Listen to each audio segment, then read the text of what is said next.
Thanks for joining me again, guys. Today is part 2 of starting your Airbnb, listing your property and everything that goes into listing. Stay tuned.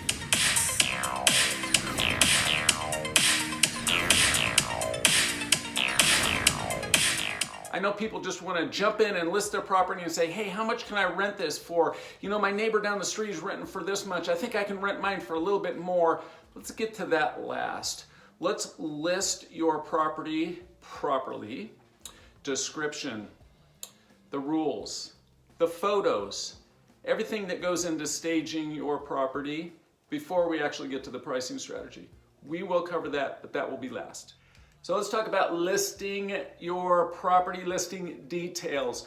Last time we talked about stocking your property, we talked about getting a smart lock, all those things. Watch that video first, come to this one. So the first thing we come to is the title. You have 50 characters. Be creative. Don't say something like 3-bedroom house on the corner in Spring-Tucky. Say something more like a oasis retreat in a quiet neighborhood. That is much more eye-catching and ear-catching than the first one. So the second one is your property description. You have 500 characters for your property description. So I want you to list some of these special amenities. If you have a gas fireplace, if you have bikes, if you have a private ensuite. Describe the sleeping arrangements, if there's a king bed, a queen bed, bunk beds in each one of the bedrooms. Do you have air conditioning?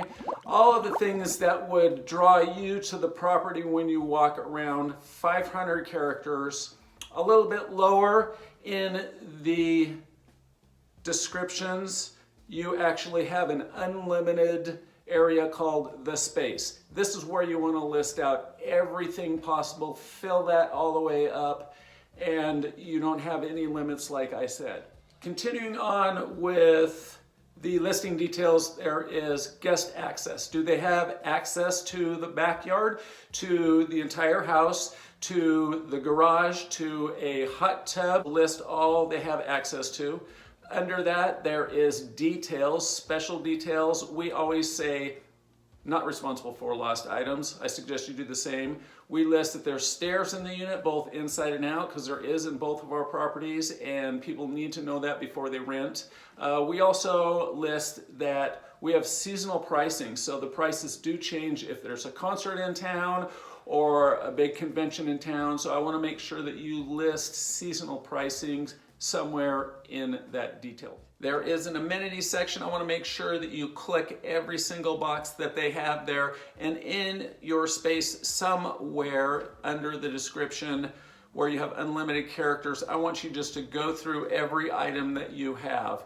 Coffee maker, ironing board, iron, anything special that you have, just continue to list that even if there's not a space to check under amenity. Photos. The most important part of your listing is photos. The most important photo is the cover photo. Have great lighting. If you use an iPhone, make sure you have plenty of light and make sure you take your pictures during the day. It's fine to take them with an iPhone. Just make sure you have plenty of light. If you are taking a cover photo, you do need it in the landscape mode. It will not accept cover photos in the vertical mode.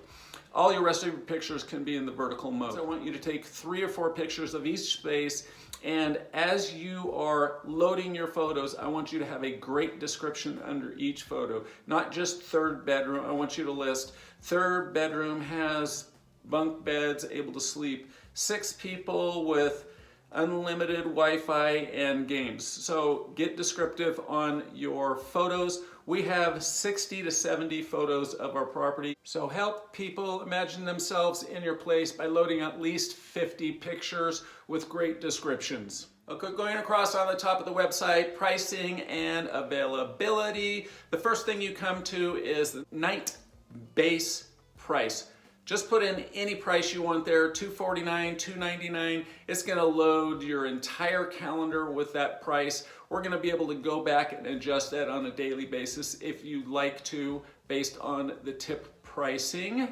but this just preloads every single day, so there's not a day where there is zero pricing. The next thing you're gonna get to is discounts. We have a 10% discount for weekly and a 10% discount for monthly. We don't have any other discounts. There is early bird special discount and a last minute. We don't have those listed under discounts. So let's continue on down this page. We get to fees.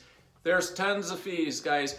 If you like to pay fees when you stay at a hotel, click all of these. If you don't, be selective. The only fee that we have is our cleaning fee. But you'll notice about 8 other fees there: extra guest fee, a pet fee, a community fee, a resort fee. You can go crazy with fees. And believe me, if somebody is pre-booking and they see all of these fees that add up to more than their nightly rate, they're not going to book with you guys. So be selective.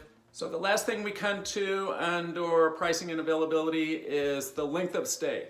So if you want your length of stay to be 1 day, you can select that. We have at least 2 days stay, at least 2 nighs, up to 21 nights. So you can select whatever you want, whatever you're comfortable with. We don't want somebody coming just for 1 night, so we selected 2 nights. During the busy periods, like over the summer and over winter break, we have a minimum of 5 nights stay. So consider that. So let's continue across the top 2 policies and rules. You come down, the first section is going to be your cancellation policy. We have a moderate policy. There's 6 different ones that you can review. Moderate seems to work for us the best. Just read those carefully. You got to select one of them. If you're very strict, you're going to reduce the number of people that stay with you, but whatever you're comfortable with. Flowing on down, there is Insta Book. We check Insta Book. Certain verifications, just like a hotel, the guest can load the days and book automatically without your approval. That's your choice to select. We have verified ID. If they have verified ID, they can Insta Book. Check-in, check-out time. We have 11 a.m. for check-out time, 4 p.m. for check-in time. And then you can get to the rules of your property, and there is just a bunch of things that you can actually just check mark. You don't have to recreate rules. Airbnb's been very good about just checking things. One special thing we have listed is quiet hours from 10 to 7 because we're in a resort community, no college parties, and no humongous dogs, and no cats. So those are a little section down below. So the last thing on the website we'll talk about is just the guest requirements. We require everybody to have a photo loaded. We also require everybody to have government ID loaded. The government ID is just in the Airbnb section. It just says in your profile, load your driver's license. They take a picture of their driver's license. Airbnb gets it. You never get it. Airbnb verifies that they are who they say they are. They're from the phone number and the address that they say they are. That just is a lot safer. If somebody doesn't have verifying, we just send them back a little note saying, hey, we'd love to rent to you. If you can load your ID in, we'll be all set and we will confirm your reservation. We have created about 7 letters that we send to the guests in just a Word document, and we just copy and paste those when the guests confirm. A couple of days before the guest checks in, we'll send the access code with another letter that we've created. The day before they check in, we've got another letter that we've created. Also, the day after they check in, we send another letter. I'll show you all those here. These are a collection of letters that I copy and paste to Airbnb. All right, let's talk about what you guys want to talk about: market research and comparables. So go in your area, find 3 or 4 properties that are similar to yours in the same neighborhood, find out what the pricing of those properties are. Then you can kind of come up with an idea of what you would like to rent your property for, but don't list your property for that. You're just starting out, you're trying to get 10 to 15 great reviews quickly. I need you to load 20 to 25% lower than your comparables right now. I know it's a dagger in the heart, but guys, you need to get good reviews before you can load a higher price. Otherwise, your property's never gonna get rented. Another pricing strategy that you can come up with is if you go to the Airbnb calendar and select to edit pricing on a specific day, a Airbnb price tip comes up, that is pretty much what Airbnb has done for their comparables. Look at that price tip and go about 20% less than that. Like I said, you need 10 to 15 good reviews. A few more details just to kind of summarize. I would make sure you have great communication once you get a booking. Send an email over to your cleaners and actually write it down in some sort of a journal or a book that you've contacted them, and make sure that they verify that they have those dates for cleaning. Thanks for watching this video on how to set up your Airbnb part 2. Part 1 is all about the infrastructure. Part 2, as you just saw, was all about listing and the details. There's a lot that goes into it, guys. There's a steep learning curve. Just follow what I said and your learning curve will be a lot lower and you'll get to where you need to faster. If you got something out of this, please give it a like and a subscribe. Once a week, I bring you great content on Airbnb, everything Airbnb with me. Keep on grinding, guys.